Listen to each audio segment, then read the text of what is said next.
Fájó szívvel hagytuk ott Phuket szigetét, hogy elrepüljünk Malajzia fővárosába, Kuala Lumpurba.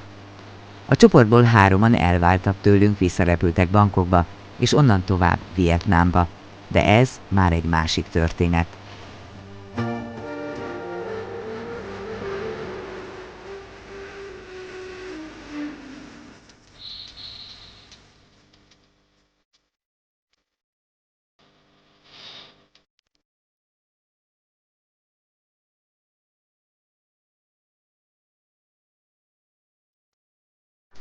Az esti érkezés és a szállás elfoglalása után egy étteremben kóstoltuk meg a helyi specialitásokat. Igazándiból itt kétféle konyha van, a kínai és az indiai. A kínai az a tipikus rizs-rizssel kategória, az indiait viszont kifejezetten finomnak találtuk. Mi egy kurd étteremmel próbálkoztunk, kisebb-nagyobb sikerrel.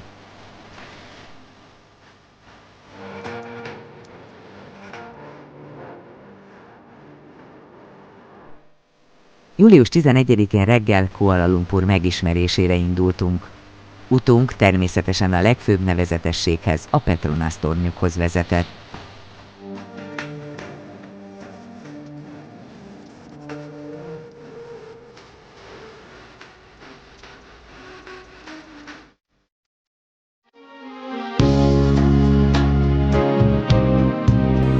A belváros nagyon szép és tiszta, modern, ám a külváros, ahová a turisták nem nagyon járnak, már se nem modern, se nem tiszta. Gyakorlatilag halmokban áll a szemét és büdös is van. Malajzia 3 népcsoport olvasztó tégelye, malájok, kínaiak és indiaiak laknak itt. Ennek köszönhetően nagyon változatos kultúrája van. A magas épületek tanácsa 1996. április 15-én a Petronas tornyokat nevezte ki a legmagasabbaknak a világon. Eredetileg csak egy olyan monumentális épületet akartak alkotni, amely sugározza Kuala Lumpur kiválóságát kereskedelmi és kulturális fővárosként. Nos, ez annyira jól sikerült, hogy egyből a világ tetejére kerültek. Ott is maradtak majd 7 évig, mikor is Tajvan megépítette a maga tornyát, amely, hogy nem, pár méterrel túlnőtte Maláj társát. A 88 emeletes tornyok a modern iszlám építészet jegyében készültek, és hamarosan a nemzet büszkeségévé léptek elő. A Kuala Lumpuri ikertornyok 452 méter magasra kúsznak fel. A 2 tornyot, a 41. és a 42. emelet magasságában egy kétszintes acélhíd, a Sky Bridge köti össze.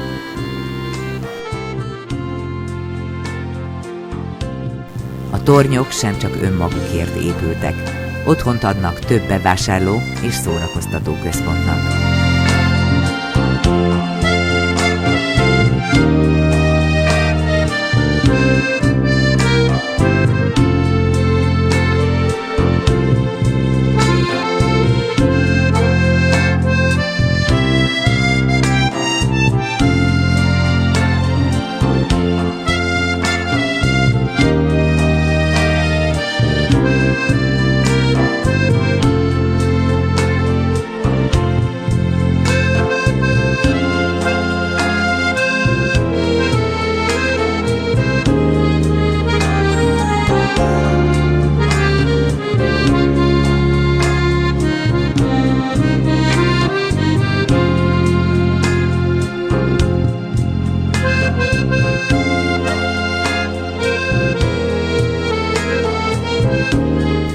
A városban egy metró és 2 magas vasút van. Mindkettőt használtuk, amikor a városban közlekedtünk. Unalmas arcokat bárhol a világon lehet látni tömegközlekedési eszközön utazva, még inkább. Ez alól Kuala Lumpur sem kivétel.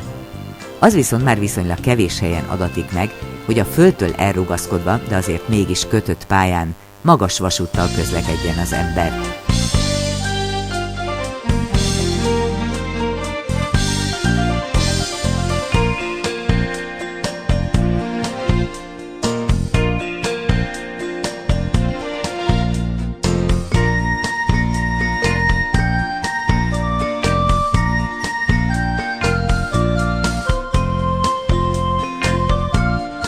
Az viszont már viszonylag kevés helyen adatik meg, hogy a földtől elrugaszkodva, de azért mégis kötött pályán magas vasúttal közlekedjen az ember. A szerelvényből kémlelve az irodaházak szobáit elkaphatjuk azt a pillanatot, amikor az egyik irodából a másikba mennek át, vagy éppen telefonálnak 10 emelet magasságban. A kínai negyed, ahová a tornyok után látogattunk, homlok egyenes, a másik véglet. Néhány szűk, sikátorszerű egymásba nyíló utca alkotja, mely elképesztően zsúfolt és eleven. A kereskedők hamisított termékekre utaznak, és elnézve a mohón vásárló turistákat jól számítottak. Mont Blanc tollat már 1000 forintnak megfelelő maláj ringitért lehet kapni, Chanel napszemüveget nem különben. Rolexeket 5000-től felfelé, Puma és Adidas ruhákhoz gúnyosan olcsón juthatunk hozzá.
A tetejéről csodálatos kilátás nyílt az éjszakai városra. Malajzia második, a világ 5. legmagasabb épülete egy telekommunikációs torony. Tetején egy elég drága étteremmel és remek kilátással. 1991-től 95-ig építették, 421 méter magas, 6 emeletes, és mindössze 4 lift van benne.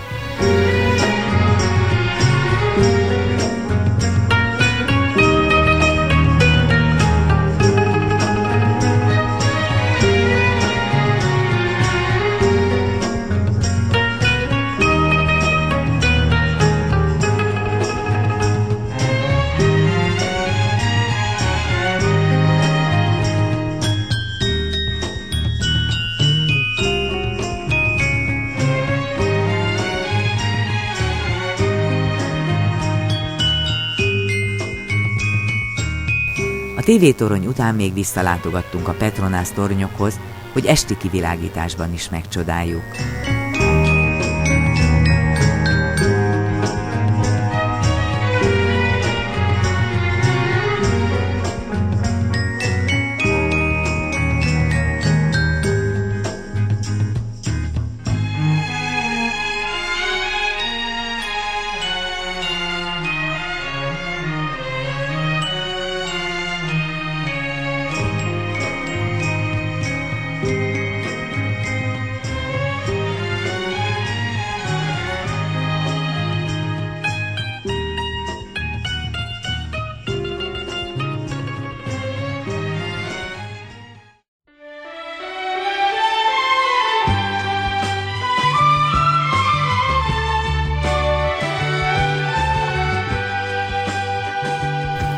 Mivel előző nap már láttuk a tévétoronyból Kuala Lumpurt madártávlatból, nem álltunk sorba a jegyekért a Petronász tornyoknál, hanem meglátogattuk a Batu barlang templomot a városon kívül.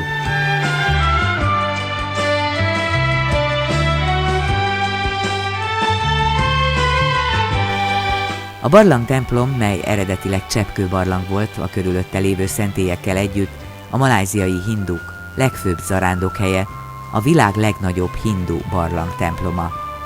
Itt még megtartják évente a Thaipusam ünnepet, ami a kemény önsanyargatásokról híres.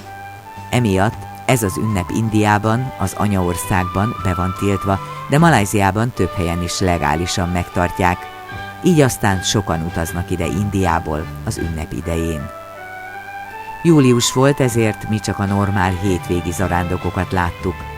A barlanghoz 272 lépcső vezetett fel, melynek megmászásával a 30 fokos melegben és a 80%-os páratartalom mellett mi is vezekeltünk egy kicsit.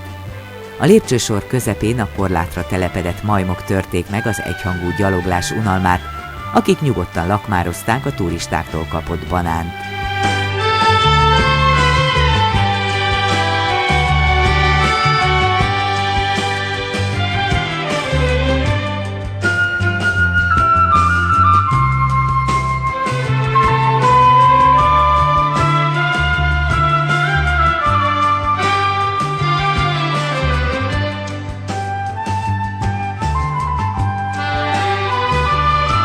Szentély több is van itt, lent a hegy lábánál, aztán a barlangban is 3. A fő barlang felülről egy keskeny résen át kap fényt. Egyébként olyan az egész, mint egy óriási katedrális.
Itt volt az ideje, hogy megkeressük a városba visszavívő buszt.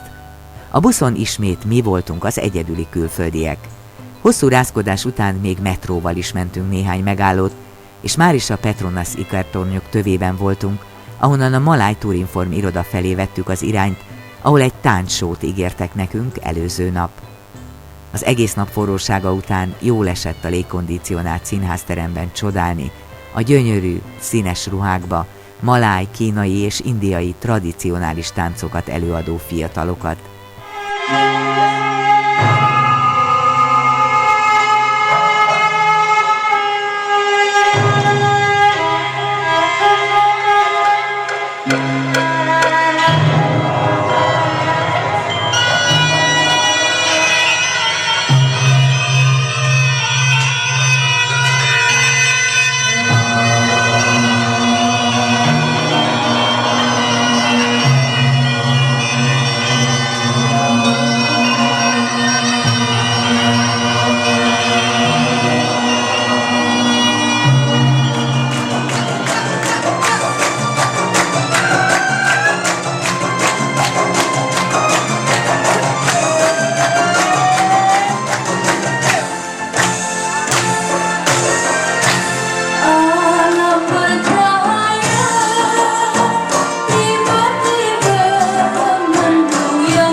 If I don't have enough of CDs, please, to go around. Yes. Yeah, all right. Thank you, I'm very sorry.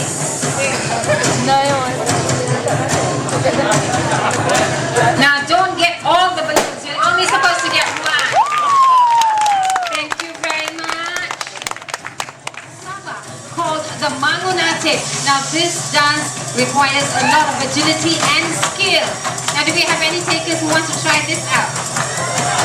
Oh, I think you'll get your feet all swollen. Just take a look at the dance and see how it goes, okay? How to